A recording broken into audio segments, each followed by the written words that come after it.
নমস্কাৰ সকলোকে প্ৰজ্ঞাজ্যোতি একাডেমীলৈ পুনৰবাৰ স্বাগতম জনাইছোঁ। আজি আমি সমাধান কৰিবলৈ চেষ্টা কৰিম দশম শ্ৰেণী গণিতৰ অনুশীলন 1.4 অংকসমূহ। অনুশীলন 1.4 দিয়া আছে, চোৱা 1 নম্বৰত দিয়া আছে, আমি দীৰ্ঘহৰণ নকৰাকৈ নিম্নোক্ত ভগ্নাংশবোৰৰ দশমিক বিস্তৃতি সাৱধি নে পৌনঃপুনিক সেয়া আমি দেখুৱাব লাগে। আমি এই ভগ্নাংশবোৰৰ দশমিক বিস্তৃতি সাৱধি বা পৌনঃপুনিক দেখুৱাবলৈ হ'লে আমি এই তলৰ যিটো হৰৰ সংখ্যাটো আছে বা ভগ্নাংশটোৰ যি হৰত যিটো সংখ্যা আছে, এই সংখ্যাটো যদিহে আমি 2 to the power n আৰু 5 to the power m আকাৰত প্ৰকাশ কৰিব পাৰোঁ, তেনেহ'লে আমি গম পাম যে সংখ্যাটো বা ভগ্নাংশটো দশমিক বিস্তৃতি সাৱধি।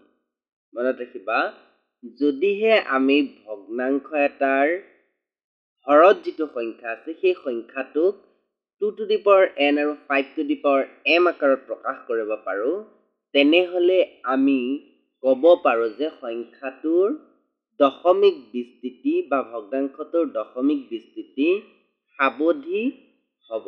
আৰু যদিহে নোৱাৰোঁ, তেনেহ'লে আমি ক'ব পাৰোঁ যে ভগ্নাংশটোৰ দশমিক বিস্তৃতি সাৱধি নহয়। 1 নম্বৰ দিয়া আছে, চোৱা 13/315ক আমি দেখুৱাব লাগে যে সাৱধি নে পৌনঃপুনিক। 13/325 আমি প্ৰথমে লিখি ল'ম, ইয়াক আমি ভাঙিব লাগিব। ভাঙিলে আমি এইকেইটা পাম 5 to the power 5, ওপৰত 13, তলত 5 to the power 5 থাকিব। ইয়াত এই তলৰ সংখ্যাটোক আমি 2 to the power n আৰু 5 to the power m আকাৰত প্ৰকাশ কৰিব লাগে। যেহেতু 5 to the power 5 মানে 5 to the power m আছে, 2 to the power n লিখিব লাগে, গতিকে 2 to the power 5টো আমি লিখি ল'লোঁ।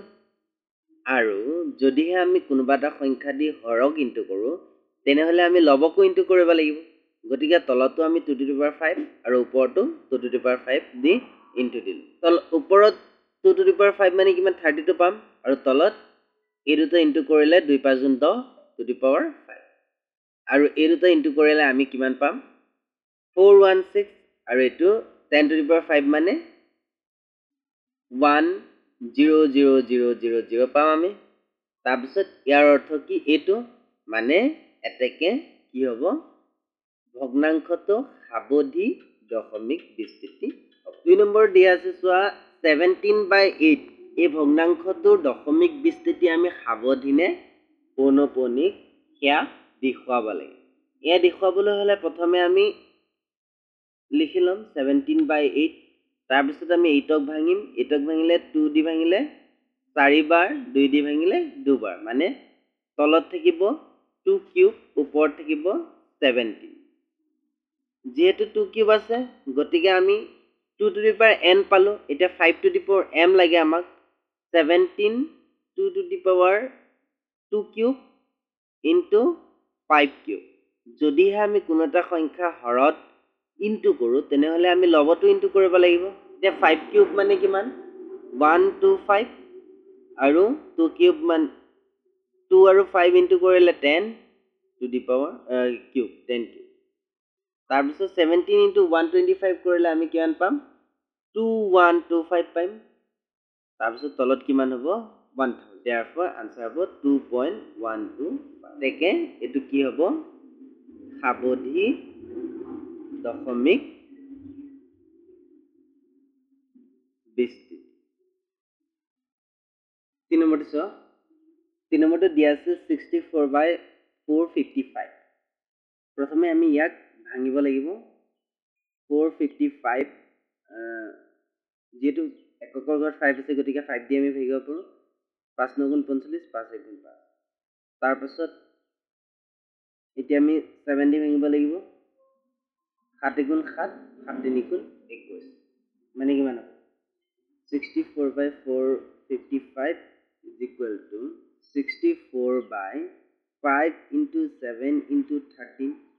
আৰু আগতে আমি কি আলোচনা কৰিছিলোঁ, যে এটা ভগ্নাংশ তেতিয়াহে সাৱধি হ'ব যেতিয়া আমি তাক 2 to the power n × 5 to the power m আকাৰত প্ৰকাশ কৰিব পাৰোঁ।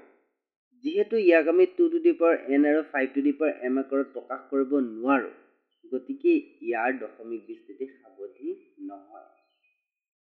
গতিকে আমি লিখিব লাগিব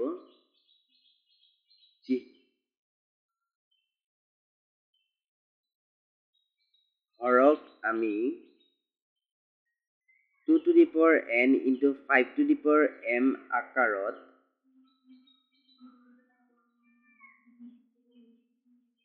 প্ৰকাশ কৰিব নোৱাৰো।